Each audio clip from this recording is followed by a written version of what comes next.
Boa noite para todos os nossos alunos. Nós paramos na aula passada, nós falamos a respeito de Efésios 6, mas verso 10. Nós falamos a respeito do fortalecimento espiritual. Quando a gente fala sobre batalha, sobre guerra, sobre mundo espiritual, das trevas, as pessoas têm muita curiosidade sobre esse tema. E elas querem saber os segredos do inferno, elas querem saber tanta coisa que, quando primeiramente nós precisamos nos fortalecermos no Senhor. O apóstolo Paulo, quando ele começa a falar, a trazer essa revelação a respeito das duas esferas, esfera física e esfera espiritual, a respeito de dois mundos que caminham paralelamente, coexistem juntos, mundo material, mundo palpável, mundo físico e mundo espiritual. A primeira coisa que ele fala, ele traz para a gente uma palavra, né? Ele traz para a igreja, para os irmãos, na igreja de Efésios, ele fala: fortalecei-vos no Senhor. Ele começa falando da preparação para enfrentar o mundo espiritual. Ele fala a respeito do fortalecimento espiritual. Ele diz: fortalecei-vos no Senhor e na força do seu poder.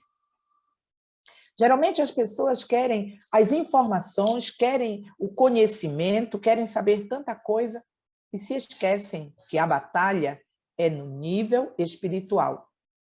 E batalha espiritual não se usa armas terrenas, não se usa armas carnais, não se usa a força do braço. Se a batalha é espiritual, nós precisamos de armas espirituais para empreender uma peleja com o mundo espiritual. Nós precisamos de armas espirituais. E a primeira fase da preparação é o fortalecimento espiritual. Então, nós trabalhamos isso bem a miúdo na aula passada. E hoje nós queremos falar a respeito do panorama, né? Apresentar o panorama da dimensão natural. Nós vamos fazer uma análise sobre o panorama da dimensão espiritual e depois nós vamos ver o panorama, dimensão natural e depois o panorama da dimensão espiritual. Gênesis 1:1 diz: criou Deus os céus, no princípio criou Deus os céus e a terra. Isaías 45:18 diz assim: porque assim diz o Senhor que tem criado os céus, o Deus que formou a terra e a fez, ele a estabeleceu, não a criou vazia, mas a formou para que fosse habitada. Eu sou o Senhor e não há outro. O profeta Isaías, ele dá testemunho de que a terra não estava vazia. O Gênesis 1:1 começa o livro do princípio, o livro do início, começa dizendo que no princípio criou Deus os céus e a terra. Esta é a história da criação. Tudo começa com a criação. E só Deus pode criar. Esse atributo de criador, só ele tem. No Gênesis 1:1, entre o espaço cronológico entre Gênesis 1:1 e Gênesis 1:2, não temos como contar o tempo, porque nesse então não existia o tempo Cronos. O verso 1, capítulo 1 e o verso 1, começa dizendo que Deus cria, ele criou a terra. No princípio, criou Deus os céus e a terra. O verso 2 diz que a terra, ela passou a ser, a estar sem forma e vazia. Entre o verso 1 e o verso 2, há uma distância, há um abismo tão grande de tempo que nossa mente humana, ou nós humanos, não temos como contar. Nós não temos como contabilizar esse tempo. E Isaías dá testemunho de que a terra não era vazia. Ela se tornou, no verso 2, ela se torna vazia. Né? Ainda o Salmo 24, o verso 1 e 2 diz: do Senhor é a terra e a sua plenitude, o mundo e aqueles que nele habitam, porque ele afundou sobre os mares e afirmou sobre os rios. E ainda o livro de Jó, que é um dos livros mais antigos, capítulo 26, e o verso 7 diz assim: o norte estende sobre o vazio, suspende a terra sobre o nada. Essas três bases bíblicas apontam para a criação física natural. É o panorama da dimensão natural. Todo o mundo natural foi criado por Deus, assim como cada uma de suas leis físicas os mantém. É no contexto da criação do homem que Deus cria o tempo. Então, nós vemos isto registrado no livro de Gênesis, no capítulo 1, do verso 13 ao 18. Deus cria o homem, você e eu. Deus cria a raça humana e cria do pó da terra. O mundo natural é o mundo da matéria, é o mundo palpável, é o mundo visível, é o mundo tangível. E nós, que pertencemos a esse mundo físico, porque nós fomos feitos do pó da terra, nós somos matéria, nós somos seres criados. Nós pertencemos à terceira dimensão. A terceira dimensão é chamada de dimensão física, dimensão natural. Do ponto de vista natural, a Terra, ela tem 3 porções. Ela é dividida em 3 porções.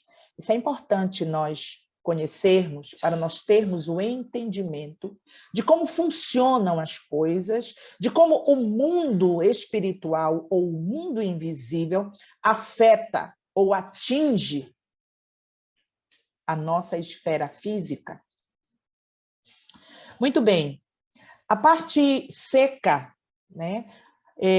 Do ponto de vista natural, a Terra tem 3 porções, ela está dividida em 3 porções.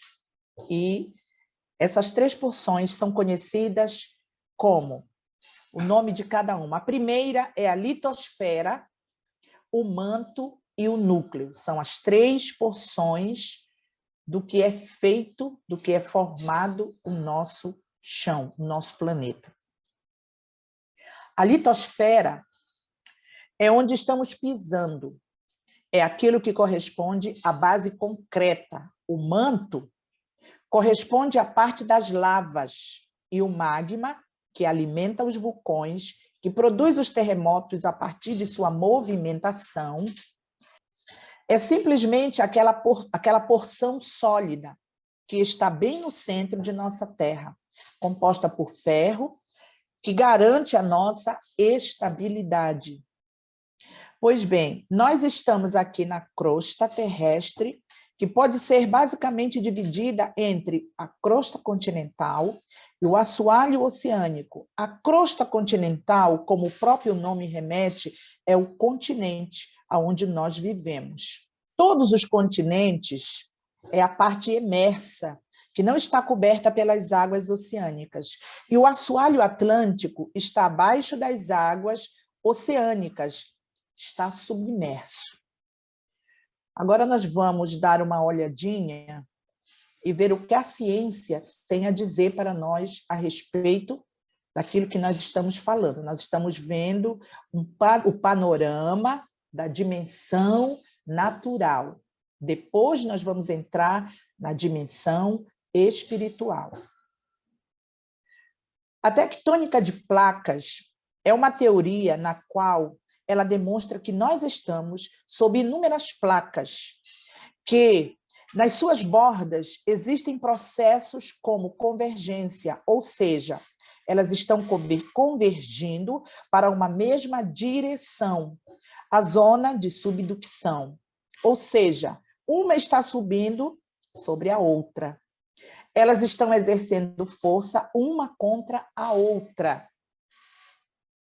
É justamente nessas áreas onde existe uma convergência que estão os vulcões e mais incidências de terremotos, onde existem mais incidência de vulcanismo ativo, que são as lavas. Elas estão ativas, justamente porque isso é um processo violento, enquanto que o magma fica o tempo todo em plumas, em movimentação abaixo da crosta, que vai fazendo com que, a partir de um determinado movimento, surjam os terremotos, surjam a expulsão das lavas e erupção vulcânica. O que eu acabei de compartilhar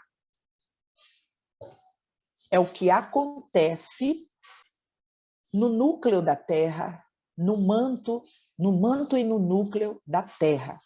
Ou seja, nós estamos vendo um panorama natural do nosso chão, da Terra. Nós estamos tendo uma visão, nós estamos tendo o entendimento, o conhecimento geológico de como funcionam a movimentação daquilo que está debaixo dos nossos pés, nas profundezas da Terra. Agora nós vamos ver o impacto que tudo isso que nós falamos, o impacto da dimensão espiritual na dimensão natural. Nós lemos aqui muito rápido, vimos muito rápido. Nós observamos aqui essa movimentação do magma da Terra, de lavas, toda essa fúria vulcânica, né? Isso é no mundo físico natural. Gente, é incrível.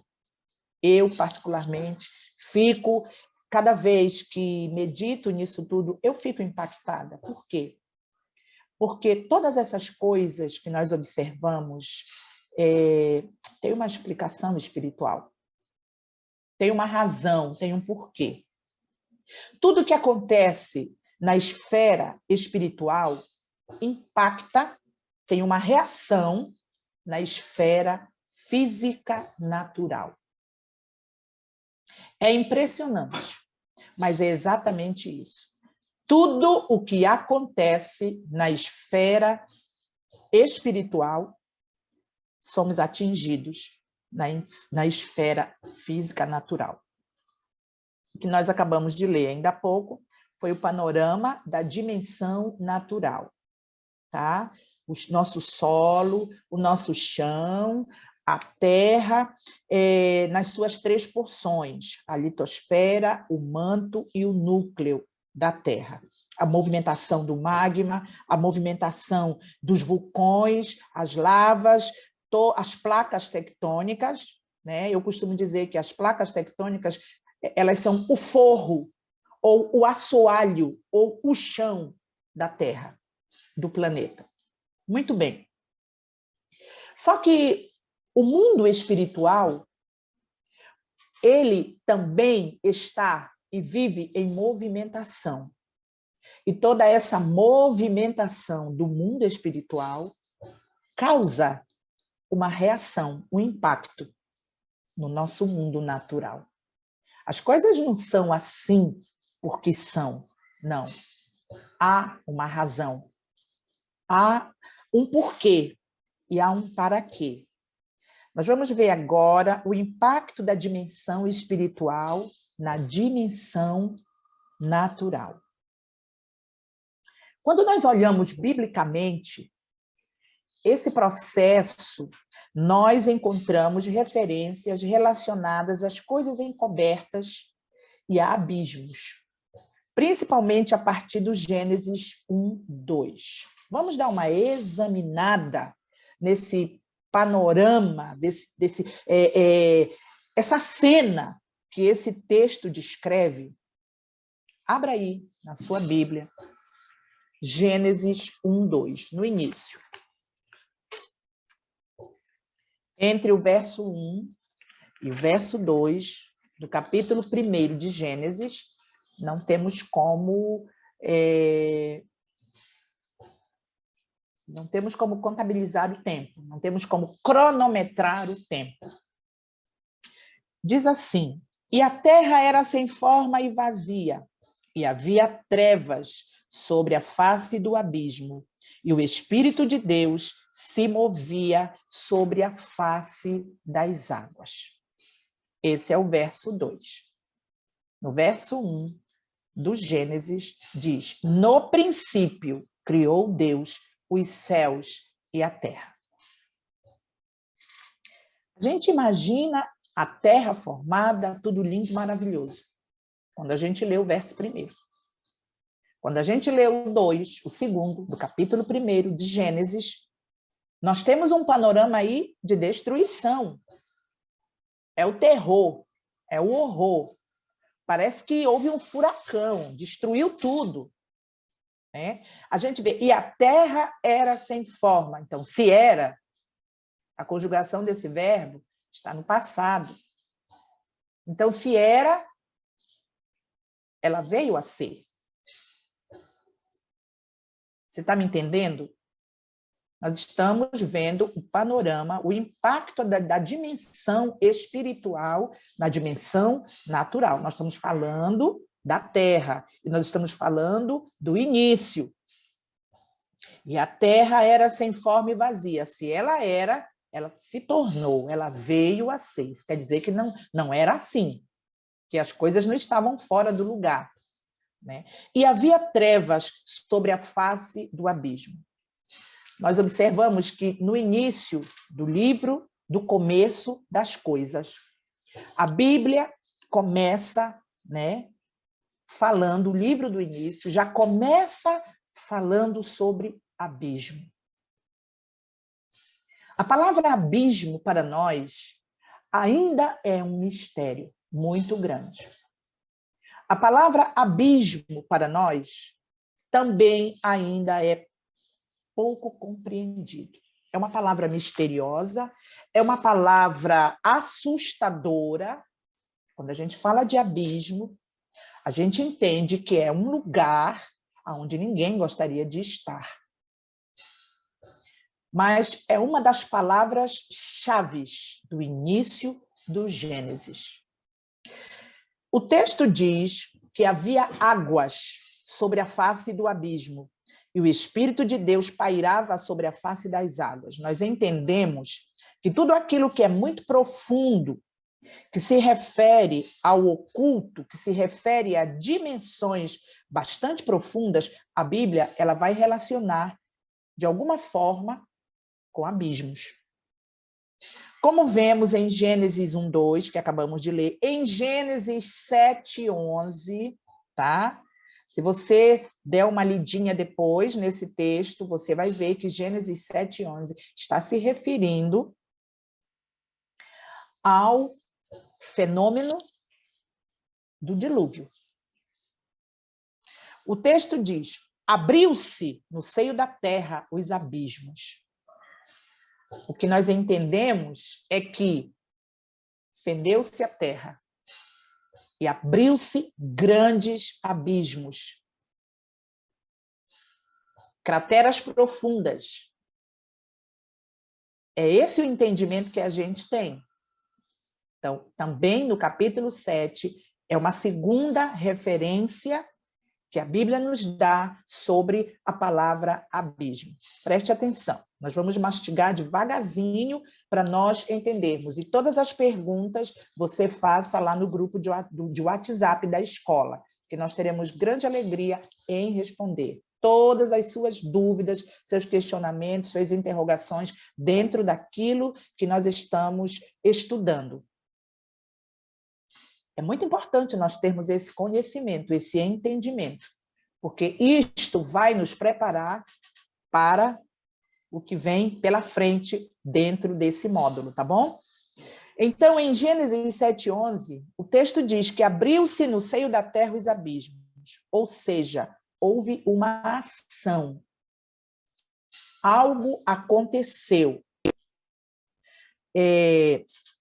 Veja bem, não apenas no fazer chover, porque até então não havia caído chuva sobre a terra.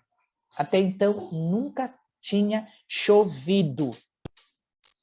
Mas o próprio interior da terra, ele respondeu como um abismo sendo aberto, e isso participou ativamente do fenômeno do dilúvio.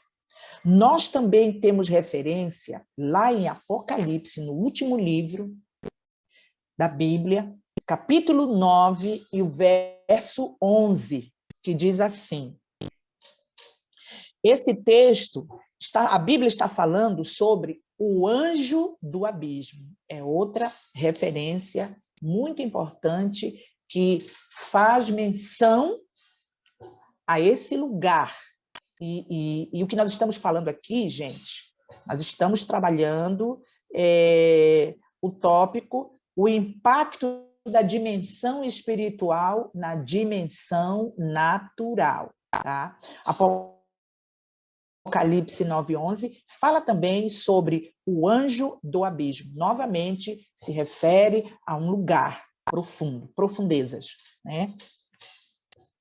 Também nós temos na segunda epístola do apóstolo Pedro, no capítulo 2 e o verso 9, nós temos outra referência, também em Apocalipse, capítulo 20 e o verso 1.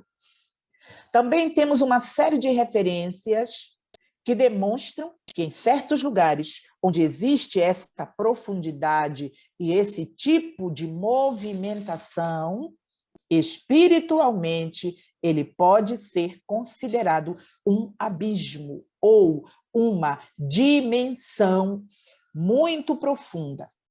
O que ocorre é que justamente nesses lugares de encontro de placas é que nós temos no mundo, ou seja, em todo o planeta Terra, países, povos, nações que estão localizadas nessas regiões, nessas áreas, nesses lugares, nós temos muitas manifestações espirituais. Das mais abertas, das mais concretas e das mais visíveis. Um exemplo, todos os grupos da cadeia andina, todos os grupos étnicos da cadeia andina. Os maias, os incas, os astecas, acabaram se desenvolvendo próximo dessas regiões de cadeias montanhosas, que por si só já estimulam uma prática espiritual. Todos eles tiveram contatos muito fortes com o mundo espiritual, através de suas experiências, de seus cultos, suas práticas de sacrifícios e relacionamentos com os demônios, nos dão um testemunho visível, palpável, tangível do que acontece quando ocorre esse impacto da dimensão espiritual, quando a dimensão espiritual toca ou atinge a dimensão natural. Aparentemente, nós estamos falando de vulcanismo, aparentemente. Eu tenho uma filha geóloga, e ela está concluindo um doutorado em geologia. E, particularmente, eu e minha família moramos 10 anos no pé de um vulcão. Então, eu tenho um pouquinho de conhecimento daquilo que eu estou compartilhando com vocês. Eu vivi uma erupção vulcânica, melhor dizendo, eu sobrevivi, glória a Deus, sobrevivi a uma erupção vulcânica. Eu assisti porque nós tivemos 10 minutos, desde que o vulcão começou a entrar em erupção, deu os primeiros sinais, nós temos esse treinamento, porque vivemos 10 anos no pé de um vulcão. Meus filhos, meus 2 primeiros filhos receberam esse tipo de treinamento na escola onde estudaram, no campo missionário. Eu tenho 3 filhos que nasceram no campo missionário, no pé de vulcão, nessa área onde o vulcanismo, onde as erupções vulcânicas são muito comuns, na Cordilheira dos Andes.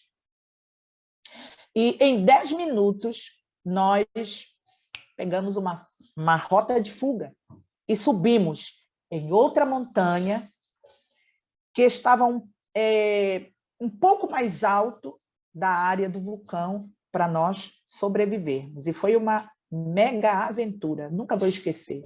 E a minha eterna gratidão a Deus, que criou os vulcões, é que eu estava sozinha. Nenhum dos meus 4 filhos estavam comigo. E foi tudo em paz, graças a Deus. Talvez se uma das crianças estivessem comigo na época, talvez eu me atrasasse, talvez eu ficasse mais nervosa, não sei. Mas Deus, ele é perfeito, ele faz tudo perfeito. E ele criou os vulcões. Muito bem. Nós estamos vendo aqui que essas etnias, elas estão exatamente nessas áreas de vulcões. E não é à toa que elas desenvolveram uma forma de culto, uma forma de adoração, ou, melhor dizendo, um tipo de relacionamento muito próximo ou muito íntimo com os anjos caídos. Isso é o impacto da dimensão espiritual na dimensão natural. Essas placas tectônicas, que eu costumo chamá-las de o forro ou o assoalho da Terra, elas se movem. Quando uma sobe sobre a outra, há uma movimentação de magma e uma liberação de lava vulcânica. E isso vai desaguar, vai explodir em algum vulcão, em algum lugar. Mas eu quero pontuar algo aqui. Nós não estamos em uma aula de ciência, não, nem de geologia. É de mundo invisível. E pasmem os senhores, nós precisamos ter essa compreensão, esse entendimento. O que são as placas tectônicas? São o assoalho ou forro da Terra. Quando elas se movimentam e sobem uma sobre a outra, elas se movem para montar-se uma na outra. Quando isso acontece, abre-se um abismo. E em batalha espiritual ou em mundo invisível, nós chamamos isso de uma porta que se abre por onde entram e saem demônios do planeta, senhores. É assim que acontece. Quando as placas tectônicas se movem, é a entrada e saída. Isso que no projeto Aurora, eu quero dar um exemplo aqui, um bom exemplo para vocês de oração. Nós temos uma agenda de oração, onde é detalhado o porquê nós oramos e a maneira de orarmos. E temos respaldo bíblico para orarmos. Nós oramos por nossas águas, nós aqui no estado do Pará. O estado do Pará é um estado que dança em água. O estado do Pará praticamente inteiro, salvo a porção seca, que é mais no sul do Pará. O resto é água, rios, floresta, várzea. O estado, ele dança em água. E a palavra Pará, em Tupi, Tupi-Guarani, nossa língua mãe, significa abundância de água. muita água. Por isso, nós nos chamamos de Pará, o estado do Pará, o estado que tem abundância de água, muitas águas. E nós oramos por essas águas. A guerra dos enganos, a guerra do fake news, a guerra da mentira, a guerra da destruição, a guerra da destruição da natureza, do ecossistema. Nós vemos tráfico de tudo hoje. Não se engane, alunos. Também existe tráfico de água, água doce, água potável. Em muitos lugares no planeta não existe mais água. Não há mais água. Água doce, água para beber, para matar a sede. Nós aqui temos, por isso é importante orar, para que sempre tenhamos águas saudáveis. Porque nessa guerra que as nações estão, e tudo isso faz parte do tempo profético que aponta para um final, as coisas estão se afunilando, é necessário, se faz necessário orar, levantar clamor e oração por nosso solo, por nosso chão, nosso plantio, nosso gado, nosso capim, nossas árvores, nossos animais. Tudo é preciso orar. Existem mentes diabólicas que podem envenenar as águas, que podem envenenar o chão. Quantos países não podem produzir porque o chão está totalmente envenenado com radiação? Por isso, oramos dessa forma no Projeto Aurora. Muito bem. Quando essas placas tectônicas se movimentam, ocorre uma liberação de lavas. O magma, ele se move e as lavas, elas vão sair em algum lugar. E é algo destruidor. É algo assustador. Cidades inteiras são destruídas. A natureza, ela geme, porque ela aguarda o dia de sua redenção, de sua libertação. Romanos capítulo 8 e verso 19 nos diz assim: a natureza aguarda com grande expectativa a manifestação dos filhos de Deus. Esse é um dos textos mais incríveis que nós encontramos nas Escrituras. Por quê? Existem duas palavras que definem filhos no Novo Testamento. O Novo Testamento foi escrito na língua, no grego popular, no grego koiné, no tempo de Jesus, no tempo que o Novo Testamento, as cartas paulinas, as epístolas foram escritas. Foi nessa língua que se falava naquele então. Grego koiné, um grego popular.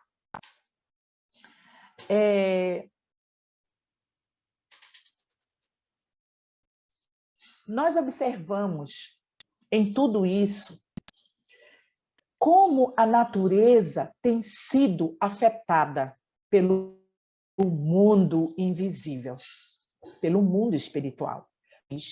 Que Deus criou a terra e a deu aos filhos dos homens. Então, preste atenção.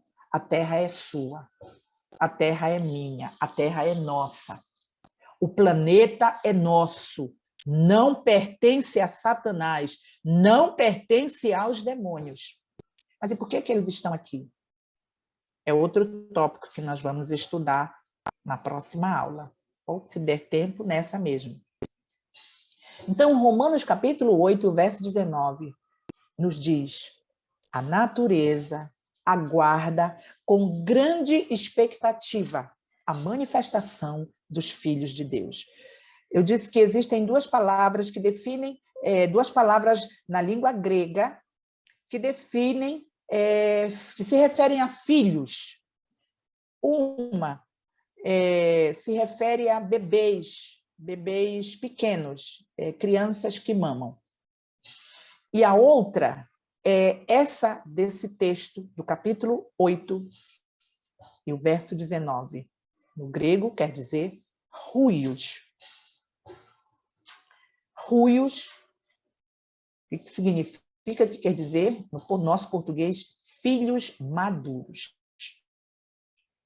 Se refere a filhos crescidos, filhos com responsabilidade ou responsáveis, filhos com identidade, filhos que sabem quem são e sabem o que devem fazer. Ruios é a palavra grega que define filhos nesse texto de Romanos 8:19. Porque a criação, ou a natureza, em umas versões diz porque a natureza, em outras versões diz porque a criação aguarda, espera, com grande expectativa, a manifestação dos filhos maduros, dos filhos crescidos, dos filhos com responsabilidade ou com responsáveis, dos filhos com identidade, dos filhos que sabem quem são e o que devem fazer. É isso que significa essa palavra filhos, no grego koiné, ruios, filhos maduros. Então, trazendo para a nossa aula, para o nosso estudo hoje, vale a pena citar esse texto, pontuar esse texto.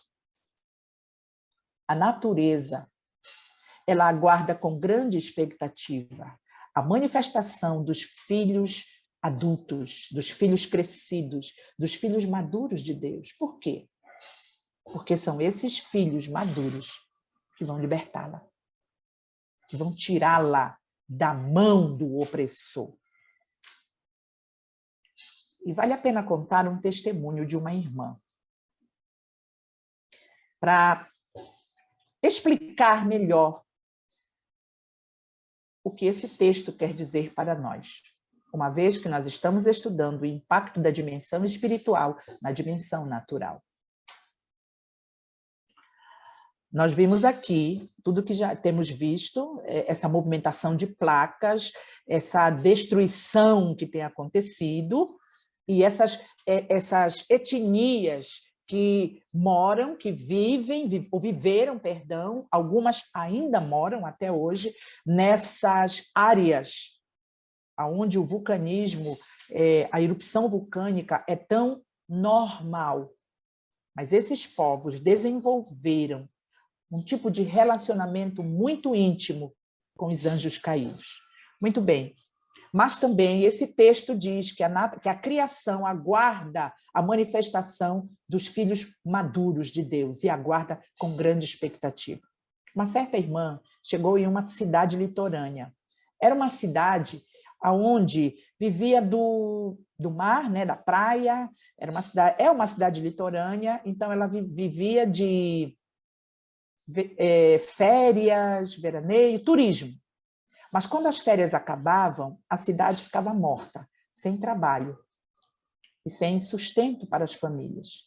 Então, era exatamente nesse momento que os pais de família tinham que ir para outros lugares, e no que eles iam em busca de sustento, de sobrevivência para as suas famílias, para outras cidades, outros lugares distantes, havia uma separação do marido e da mulher, do pai e dos filhos.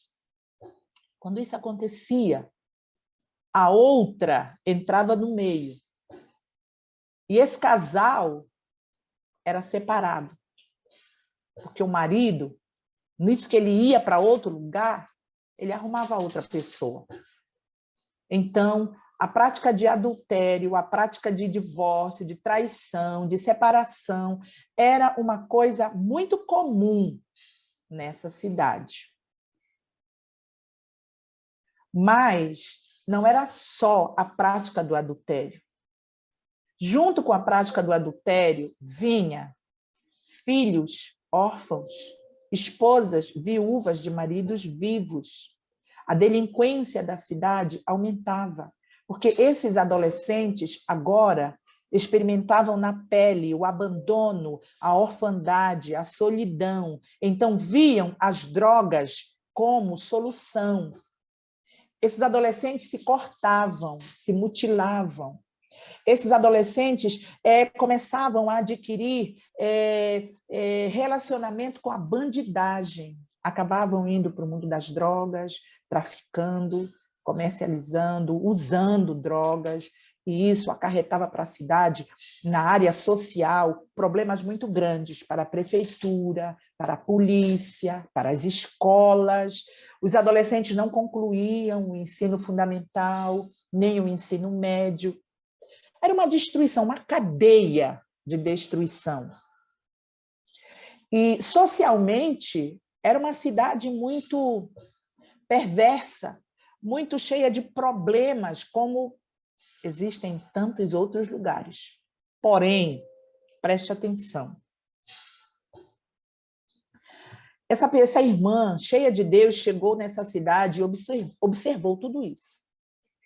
Observou o problema dos jovens, observou as crianças sem pais, as esposas sem maridos.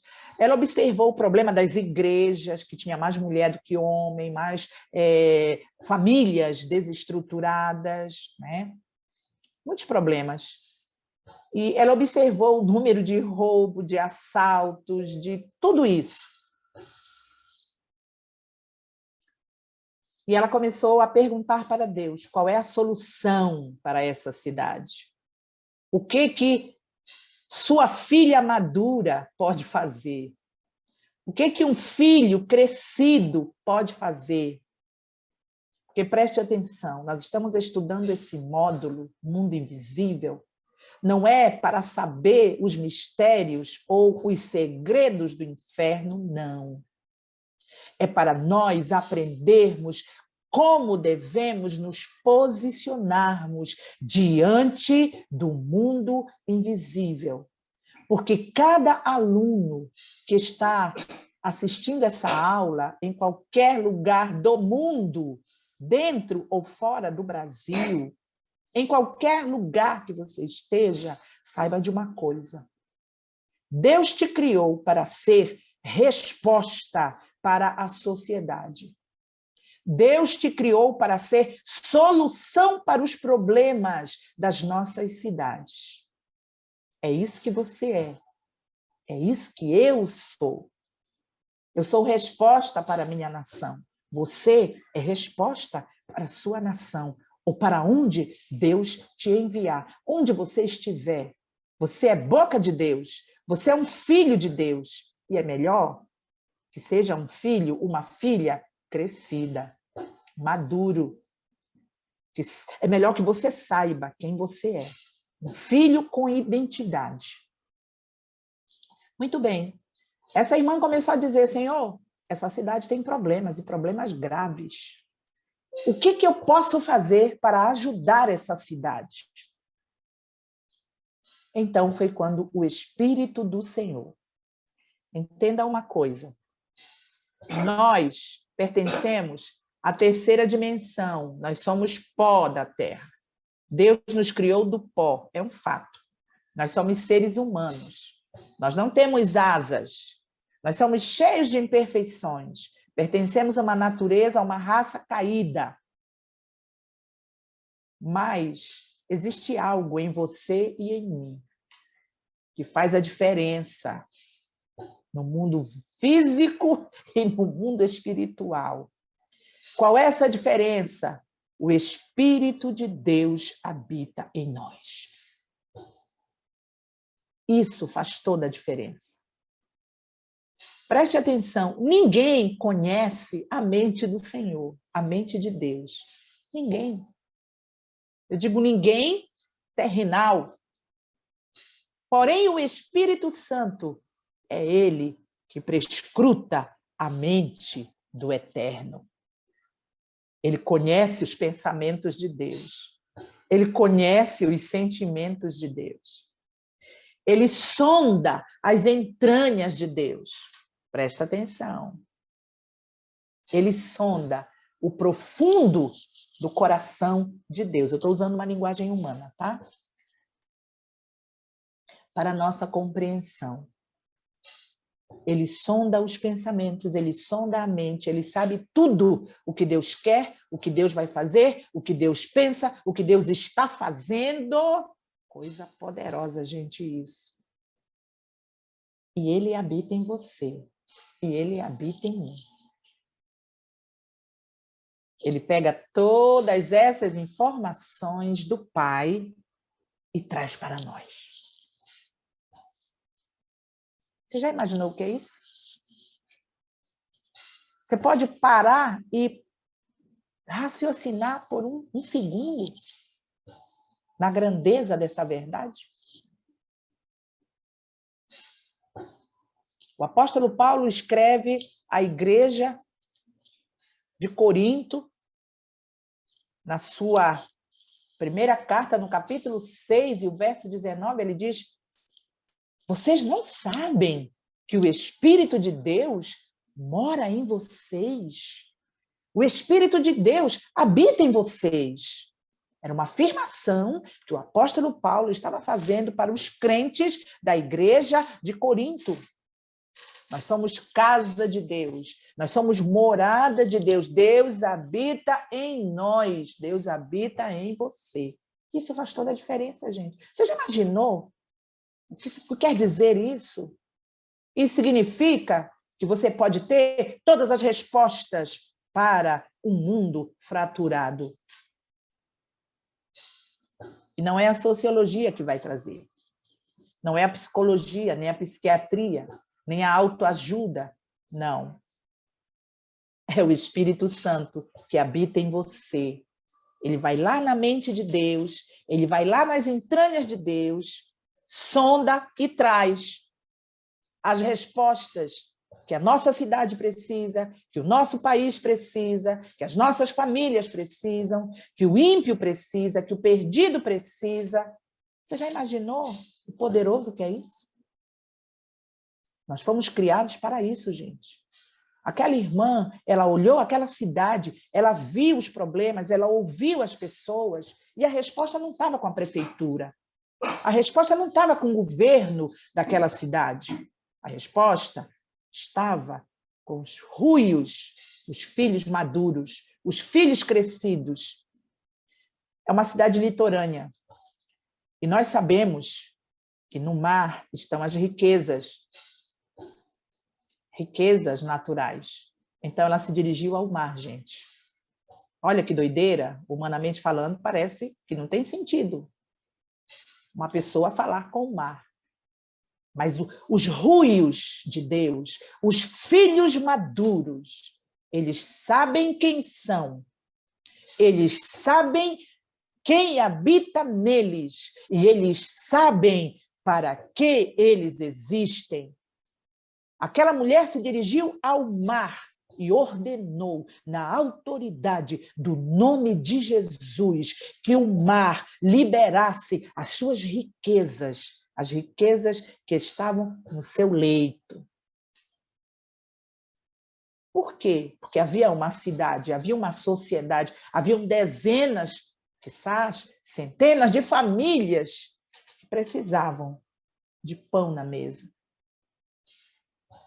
Pais de famílias iam para longe buscar sustento e suas famílias eram destruídas, porque nessa busca havia o distanciamento do lar.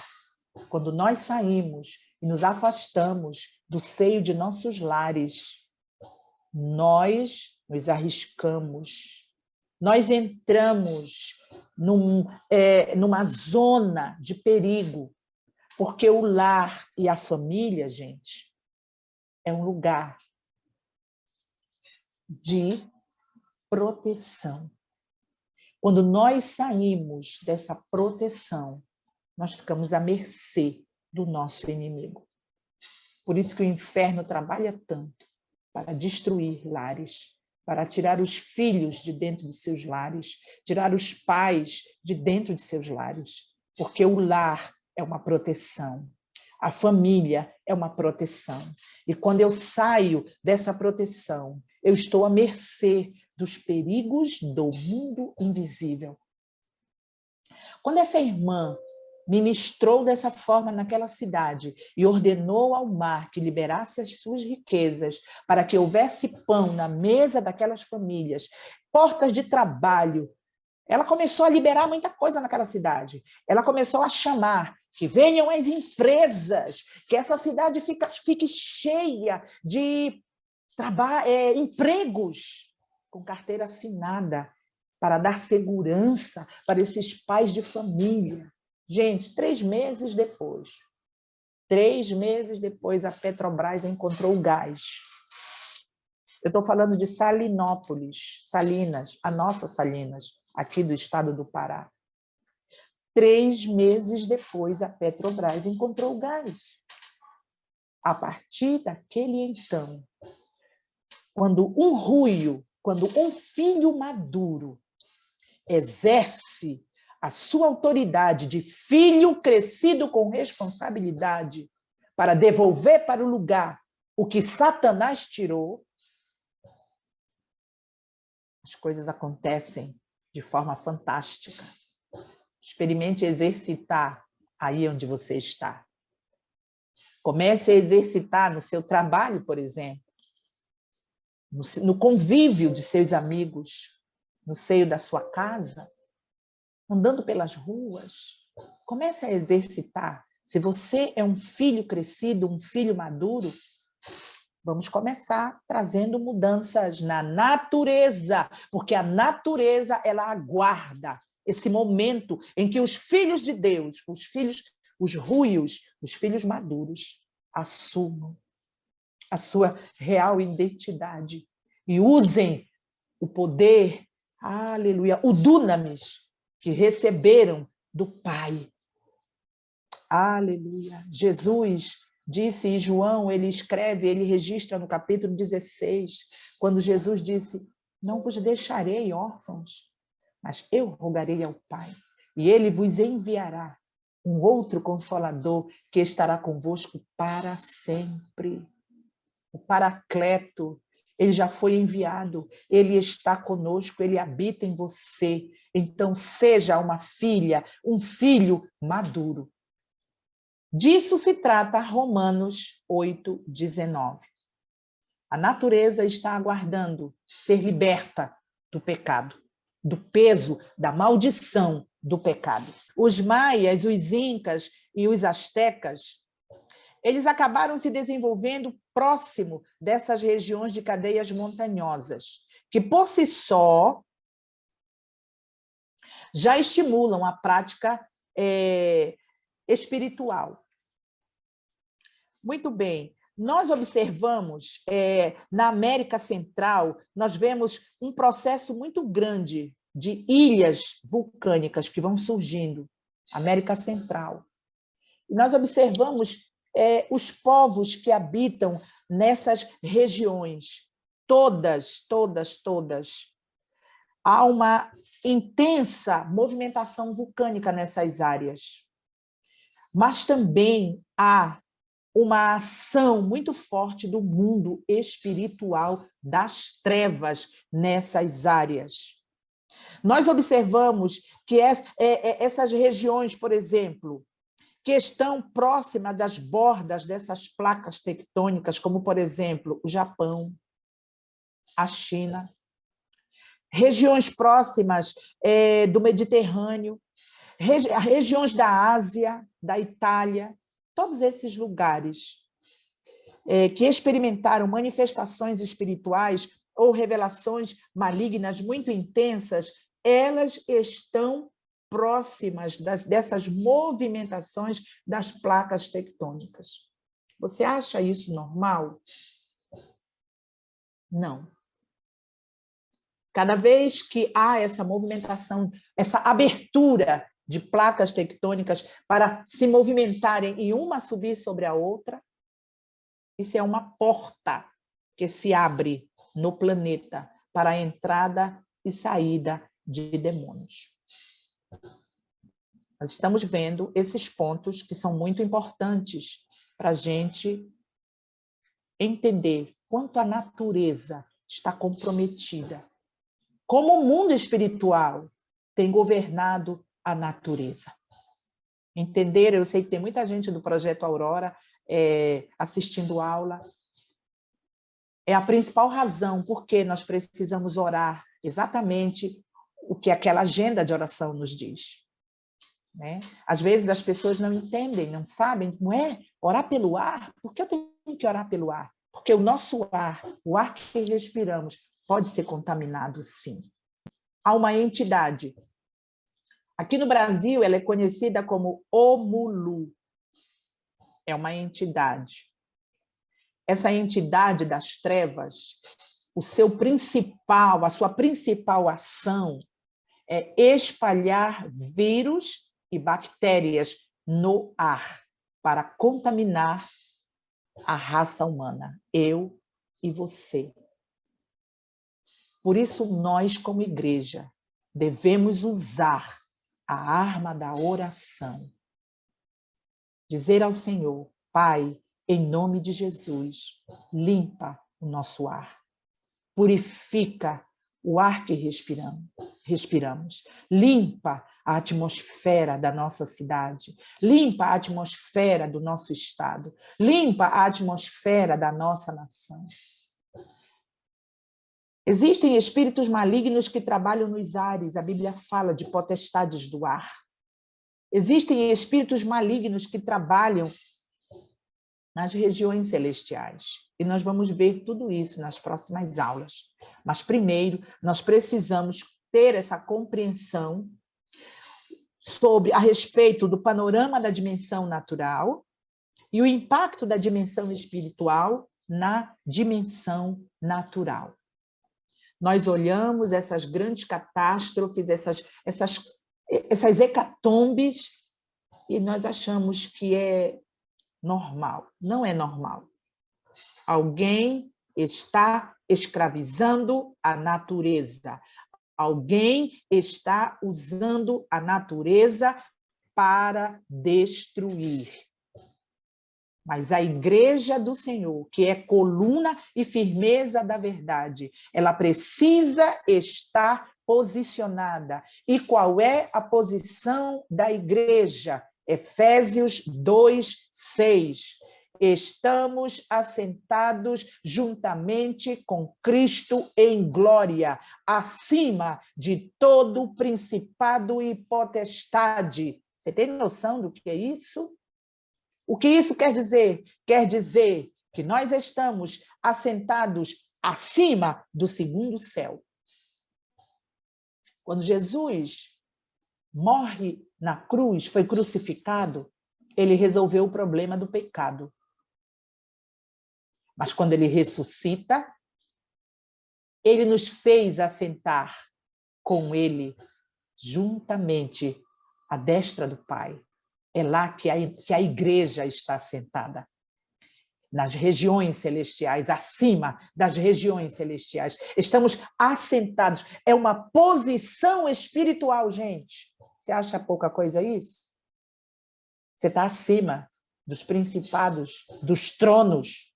A Bíblia fala de 3 céus. O primeiro céu é esse firmamento que nós vemos com os nossos olhos. O segundo céu é o espaço sideral, aonde Efésios 6:12, Paulo, no final do texto, ele se refere às regiões celestiais, que no grego koiné, a palavra é cosmos. E isso se refere a regiões celestiais, espaço infinito, espaço sideral. É aonde estão as potestades, os tronos estão estabelecidos lá. Quando foram expulsos do céu, eles caem. Eles tentaram assaltar o céu. Na próxima aula, nós vamos ver como surgiram os demônios. É a nossa próxima aula. E nunca um módulo é igual ao outro. Sempre tem coisas novas. Sabe por quê? Porque nós não podemos nos movermos dentro daquilo que nós achamos que sabemos. Nós nos movemos na direção do Espírito Santo de Deus. Talvez o que você ouviu na primeira aula, no primeiro módulo, era aquilo que você precisava, era a sua porção para as lutas que você estava empreendendo naquele tempo. Mas hoje são outras batalhas. Embora seja o mesmo tema e o mesmo assunto, Os ensinos, as ferramentas serão outras, as armas serão outras, porque as guerras de ontem não são as guerras de hoje. Assim como as armas de ontem não podem ser as mesmas de hoje, porque hoje são outras batalhas, mas o Senhor dos Exércitos, ele continua sendo o mesmo. E ele é poderoso para te dar a vitória.